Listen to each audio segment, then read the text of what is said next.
को कुछ नहीं मिला, उसको कुछ भी नहीं मिला। फिर उसने एक रोटी का टुकड़ा देखा। क्या देखा? रोटी देखी है ना आपने? हम खाते हैं ना उसे। उसने वो टुकड़ा देखा और फिर क्या हुआ? वो उसे लेकर चल दिया, दौड़ने लगा वो। और पास में एक आई नदी।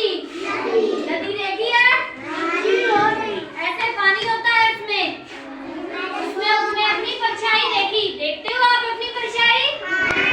ऐसे हमारे सामने दिखती है ना? उसने अपनी परछाई में देखा कि उसके जैसा एक और कुत्ता है। क्या है उसके जैसा? एक और उसको लगा कि मुझे तो बहुत भूख लगी है, अगर उसके पास जो रोटी का टुकड़ा है मुझे भी मिल जाए तो मेरी भूख मर जाएगी।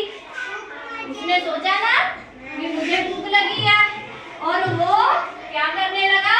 उसे देखकर भौंकने लगा। कैसे भौंकता है कुत्ता? भौंकने लगा। और उसके मुंह में जब रोटी का टुकड़ा था वो पानी में गिर गया। जब भौंकते हैं तो मुंह से कोई चीज पकड़ी हुई है तो वो गिर जाती है, तो वो गिर गया। उसने वो भी टुकड़ा गवा दिया जो उसके पास था। उसने अपनी परछाई में जो टुकड़ा देखा वो तो उसका ही था। आपने परछाई देखी है ना? वो हमारी जैसी होती है।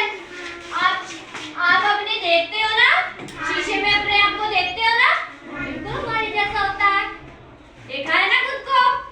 शीशा देखते हो ना सुबह तैयार होते? उसने अपनी परछाई देखी और वो टुकड़ा मुंह से गिर